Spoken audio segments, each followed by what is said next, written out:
자, 그럼 제가 지금부터 해드릴 거는 다이버전스에 대한 얘기를 드릴 건데, 일단 제가 이번 강의 보여드리면서 캔들에 대해서 말씀을 드렸잖아요. 그럼 캔들, 결국에는 이 망치형 캔들들이 나오는 구간에서 보통 이런 구간에서 다이버전스가 많이 나와요. 그리고 반대로 윗꼬리 달릴 때, 이걸 거꾸로 뒤집으면 윗꼬리인데, 이런 구간에서 다이버전스가 많이 나옵니다.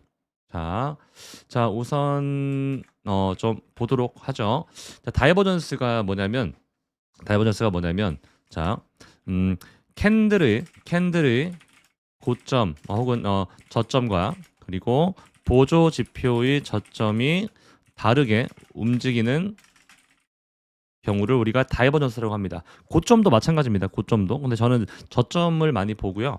이 다이버전스가 이게 정의는 있어요. 네이버에 상승 다이버전스, 하락 다이버전스 검색하면은 다 나오는데 뭐 그거 보셔도 되지만 저는 저만의 방법이 따로 있습니다.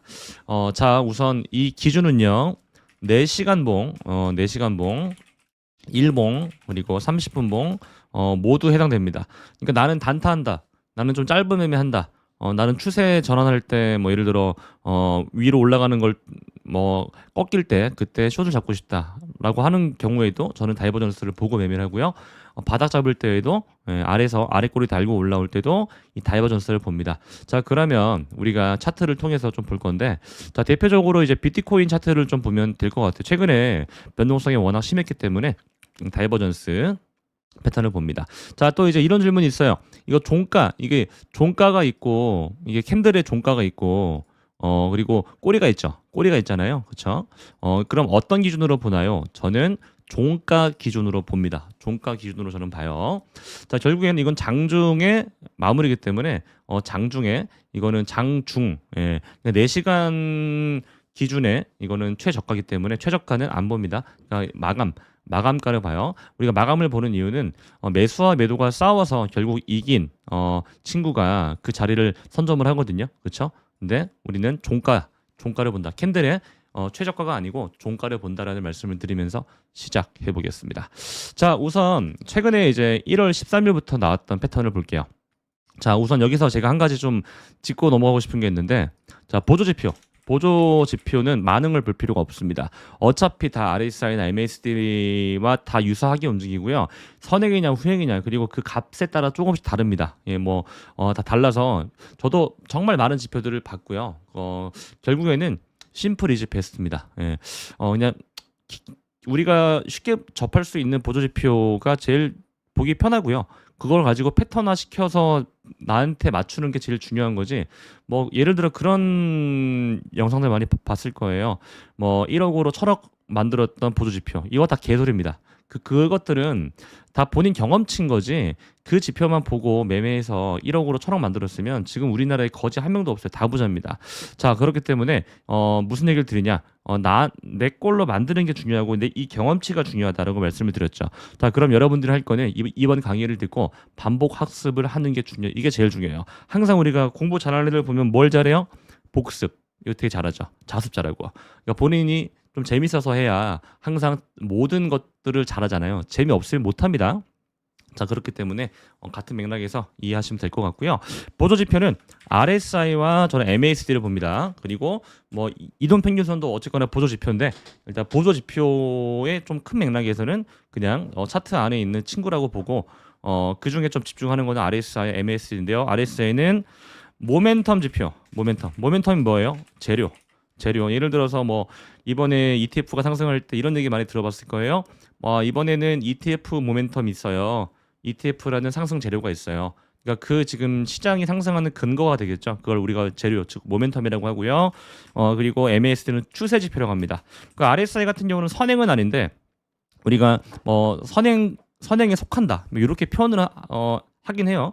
그러니까 MACD는 후행입니다. 그러니까 이제 추세를 보려고 그러면 MACD를 보는 게 맞고 단기 트레이딩 관점에서 우리가 모멘텀, 그러니까 단기 추세를 볼 때는 RSI를 많이 활용을 합니다. 자, 그러니까 이 두 값도 다르게 움직일 때가 있어요. 뭐 RSI가 저점이 올라가는데 예를 들어 이런 거예요. 자, RSI가 저점이 이렇게 올라가는데 MACD 같은 경우는 이렇게 꺾여 내려가는 경우가 있어요. 이렇게 방향이 다른 경우도 있습니다. 이런 경우에는 우리가 매매를 하지 않고 좀 기다렸다가 저는 매매를 하는데 이런 경우도 있기 때문에 무조건 같이 움직인다라고 볼 수는 없을 것 같습니다. 아시겠죠? 자, 일단 차트를 통해서 좀 보면서 말씀을 드려보겠습니다. 자, 보시면 지금 비트코인 지금 4시간 봉인데요. 4시간 봉인데요. 자, 우선 여기서 제가 종가끼리 캔들을 이어보세요 라고 말씀드리죠. 종가. 자, 음봉의 종가는 여기지. 여기지. 이 맞아요? 맞죠? 그리고 캔들을 이렇게 저점을 이어보는 거야. 저점을 여기 이어보세요. 자, 그럼 이렇게 시장이 쭉 빠지는 흐름이 나옵니다. 맞아요? 저점이 내려가고 있죠. 근데 보조지표의 저점을 볼까? 자, 요렇게 볼 수 있지. 어때요? 반대로 움직이죠. 자, 그러면은 야, 그럼 이것만 보고 우리가 올라갈 수 있는 걸 확인할 수 있나? 아니지. 아까 말했던 것처럼 뭐 CVD나 온체인 데이터나 이런 많은 데이터들이 같이 좀 종합되어야 조금 더 근거가 많아진다. 자, 여러분들 이게 다이버전스가 나왔다 그래서 무조건 간다 안 간다? 그런 얘기 안 들었죠. 이게 저만의 트레이딩 방법에서 반등이 나왔던 확률 높은 패턴 중에 하나다라고 말씀을 드린 거지 무조건 반등이 나온다가 아니라는 말씀을 지금 드립니다. 트레이딩 할 때 어떤 지표, 어떤 패턴이 100%인 패턴은 단 한 개도 없습니다. 그럼 다시 말하지만 다 떼부자 됐어요. 우리나라 거지 없습니다.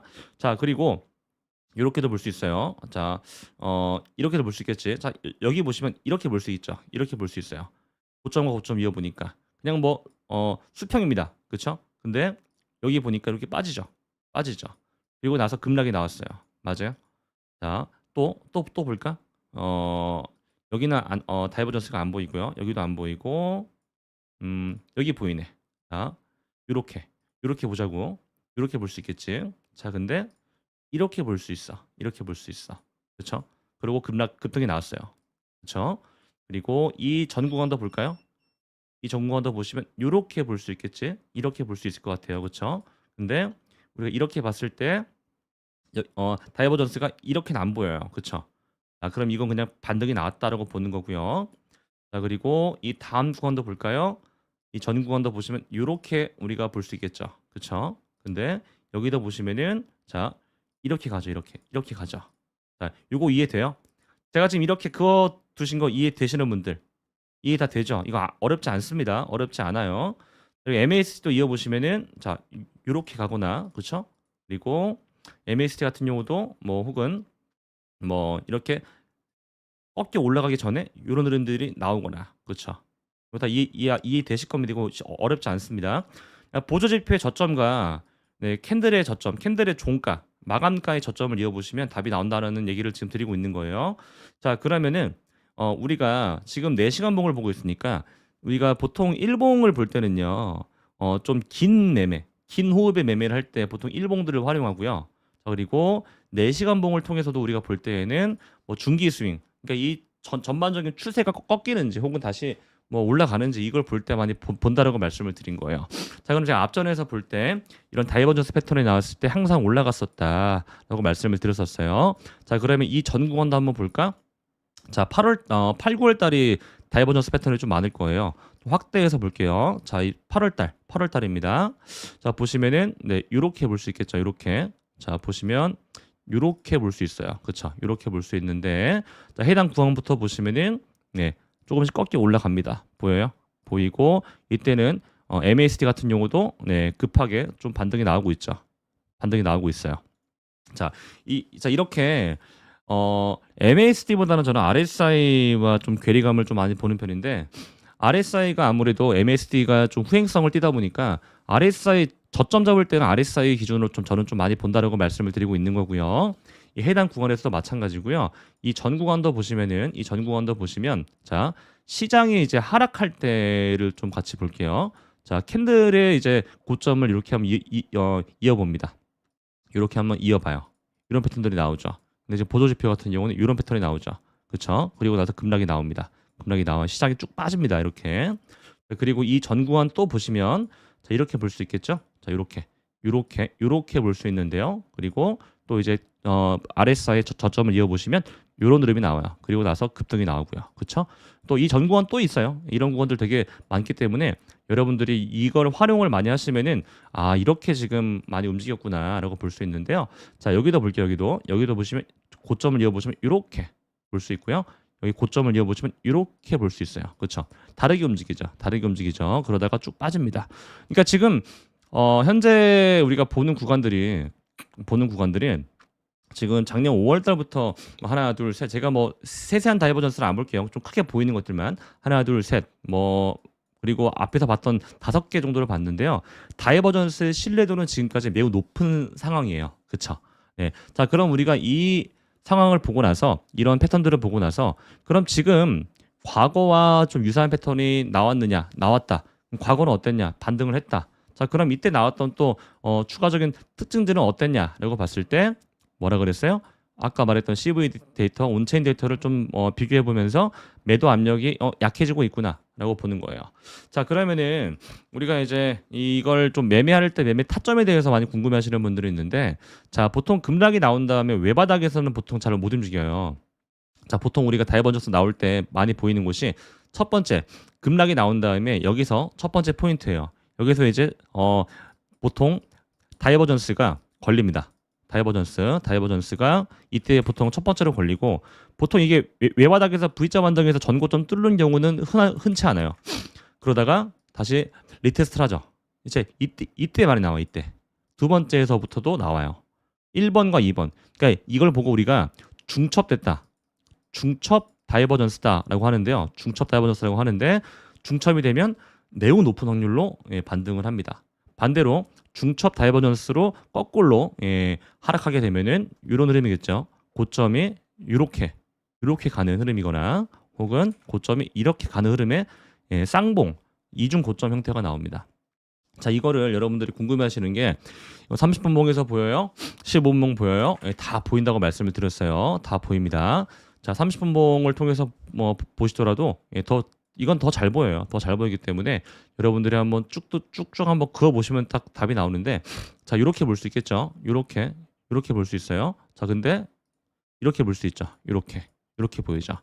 자, 우리가 30분 봉에서는 이 이격도라고 하죠. 그러니까 각도라고 말씀드리면 될 것 같은데 각도가 더 가파르게 보여요. 더 세분화시켜서 보는 거니까. 자, 그럼 이제 RSI에 대해서 간단히 말씀을 드리면 모멘텀 지표라고 그랬잖아요. 그러니까 RSI가 이제 그 과매도가 30이고요. 과매수가 70이거든요. 근데 이제 여러분들 착각하시는 게 과매도 구간 가면은 반등하겠지라고 생각하시는 분들이 있는데요. 과매도 구간은요, 매도가 더 세지는 구간이기 때문에 급락이 나올 가능성이 더 높습니다. 그러니까 우리가 이 보조지표를 가지고 선판단하는 것보다는 다시 말씀드리지만 우리가 이 과매수와 과매도에 대한 의미부터 먼저 우리가 잡고 가야 돼요. 과매도는 더 빠지는 구간이니까 여기서는 반등은 나올 수는 있으나 리스크가 큰 구간이다라는 걸 알고 있고, 그럼 우리가 그걸 다음에 행동하기 위해서 우리가 봐야 되는 선행 패턴들은 지금 보조지표와 캔들의 이 괴리감, 즉 이격도, 즉 이런 낙폭의 각도들을 좀 확인하면서 지금 하락이 멈추고 있는지를 봐야 돼요. 쉽게 말씀드리면 자동차가 끽 한 100km로 가다가 브레이크를 밟으면 바로 안 쓰잖아요. 그렇죠? 바로 안 쓰죠. 자, 그러다가 이제 천천히 멈춥니다. 그 멈추는 게 다이버전스예요. 다이버전스를 보여요. 그 다음에 이제 차가 끽 멈춘 다음에 핸들을 돌려야 되죠. 그 시간이 필요한 건데 그 시간을 우리가 이 다이버전스로 체크할 수 있는 겁니다. 하락이 멈췄네? 그럼 베팅해 볼까가 아니고, 자, 첫 번째, 자, 아까 말했던 이 타점으로 봤을 때 타점이 첫 번째 나와요. 그럼 이걸 다 봐야 된다고, 여러분들. 그럼 여기선 내가 매수 못 하겠지. 그럼 두 번째 어디서 하냐? 이 다음 테스트 구간에서 하는 거예요. 근데 만약에 전저점을 깨고 이렇게 전저점을 깼다, 훼손했다, 그러면 하면 안 되고 전 저점을 훼손하지 않는 수준에서 말아 올릴 때 그때 우리가 돌파할 때 들어가는 거예요. 이해되시죠? 간단해요. 어렵지 않습니다. 그러니까 그리고 이제 15분 봉도 보이긴 하는데요. 15분 봉은 신뢰도가 많이 안 높아서 잘 안 봐요. 잘 안 보기 때문에 제가 아까 말씀드렸던 그 구간들 있죠. 그 구간들을 한번 여러분들이 쭉 보시면 아, 이런 구간들이구나. 아, 이런 구간에서 우리가 매매를 했을 때 확률이 높구나라고 볼 수 있어요. 자, 그러면 우리가 이걸 봐봐요. 예를 들어서 12월 달에 이 다이버전스가 나왔어요. 그러면 언젠가는 추세 전환을 하겠지라고 우리가 알고 있겠죠. 자, 그러면은 이걸 기다리는 것도 트레이딩이란 거야. 트레이딩. 다이버전스가 나왔어. 그러면 올라갈 거니까 풀베팅 해야겠네. 이게 아니고 여기서 우리가 더 빠질 수 있으니까 혹시 모르니까 리스크 관리를 하면서 현금 비중, 리스크 관리는 뭐예요? 현금 비중이겠지. 현금 비중을 들고 있으면서 그럼 이 다음에 올라갈 때 리스크 관리를 해볼까? 더 빠지면 리스크 관리 해볼까? 이렇게 보면서 적정 현금만 들고 있고 포지션은 들어가 있는 거예요. 이 다이버전스 아이디어를 가지고. 그럼 우리가 투자할 때 이 구간에서는요, 뭐가 된다? 이 다이버전스 아이디어로 매매할 수 있는 구간이 된다. 자, 그러면 이렇게 매매를 많이 하다 보면 여러분들이 실패하는 구간, 성공하는 구간들이 있겠지. 그러면서 경험치가 쌓이는 거야. 자, 그럼 여러분들이 지금부터 해야 될 건 뭐예요? 내가 보는 알트코인들 중에서 예를 들어 뭐 업비트를 볼게요. 업비트 거래소에서 보면 다이버전스가 나오는 종목들이 있을 거잖아요. 그쵸? 뭐 아까 OKX 거래소에서 보니까 많이 보이더만. 자, 볼게요. 보면은 자, 지금 ENS 이 친구가 많이 좀 올랐어요. 심볼만 티커 말씀드릴게요. ENS, USDT 이걸 딱 클릭해 보시면은 4시간 봉으로 보시면 캔들의 고점이 계속 올라갔어요. 그렇죠? 여기 볼게요. 여기 봅시다. 이렇게 볼 수 있죠. 그리고 이렇게 볼 수 있다고. 그렇죠? 이렇게 볼 수 있죠. 혹은 이렇게도 볼 수 있어요. 이렇게도 볼 수 있는데 지금 캔들의 저점은 어때요? 이때부터 자, 이때부터 봅시다. 1월 12일자부터 이때부터 보시면은 꺾이죠. 예. 꺾인다고. 꺾이고 있어요. 맞아요. 이것도 우리가 다이버전스라 볼 수 있고요. 그리고 이미 MASD가 데드가 났어요. 이런 애들을 우리가 숏 잡는 거예요. 얘 한번 공부해 보세요. 자, 그리고 다른 종목도 많아요. 다른 종목도 많은데 자, 뭐 고점 트라이하고 있는 애들 보면 다이버전스 나오는 애들 많이 보이거든요. 자, 지금 보면 블러 같은 경우는 자, 블러도 지금 다이버전스 어떻게 보면 나왔다고 볼 수 있어요. 자, 보시면은 이렇게 볼 수 있죠. 이렇게 볼 수 있고 그리고 고점길 이어보시면 이렇게 볼 수 있단 말이야. 그치? 이렇게 볼 수 있는데 지금 다이버전스가 걸리고 있어요. 그러니까 이건 완벽히 형성이 됐다가 아니고 걸리는 과정이다라고 볼 수 있을 것 같고요. 그리고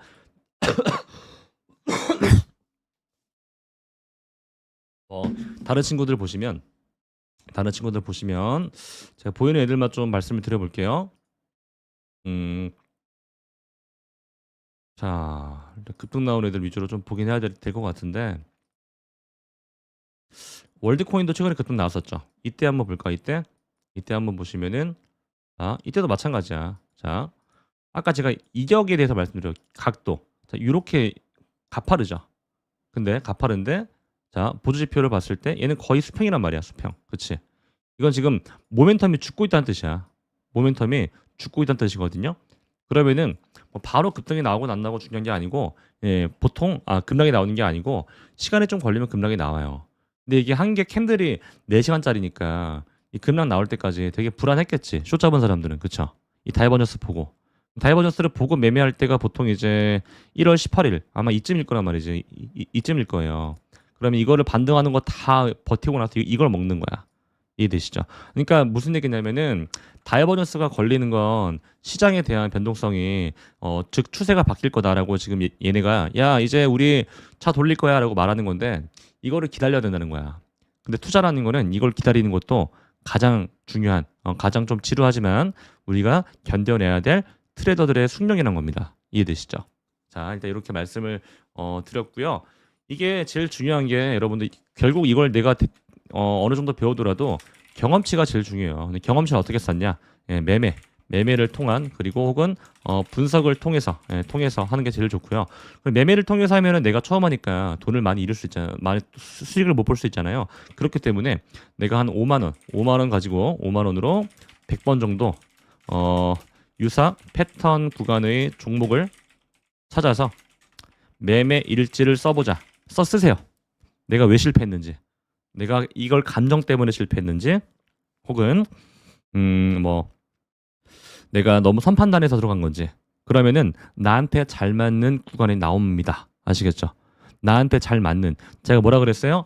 1억으로 1000억 만든 트레이더 기법 이딴 개 같은 거 보지 말고 그냥 어그로 끄는 거 보지 마시고 그냥 정말 기본 심플이즈 베스트라 그랬지. 결국엔 여러분들 모든 지표를 다 보고 모든 강의를 다 돈 내고 보더라도요. 결국엔 다 심플.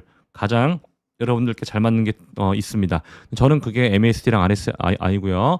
결국에는 그걸 통해서 우리가 매매했을 때 결국엔 보조 지표라는 거는 결국 캔들과 그리고 그 심리적인 부분들을 파악하기 위해서 우리가 그냥 뭐 그래프로 보건 차트에서 이제 뭐 선으로 보건 혹은 뭐 원형의 형태로 보건 뭐 네모 형태로 보건 형태가 좀 다른 거기 때문에 다 유사하다. 그렇다면 우리가 다른 걸 이것저것 찍먹해 보지 말고 한 가지의 지표를 몇 개를 뭐 예를 들어 RSI나 뭐 MACD나 뭐 스토캐스틱이나 뭐 엔벨로프나 이런 많은 지표들 찾아서 한 개, 두 개만 나한테 맞춰서 내 걸로 만들자라는 개념으로 가야 돼요.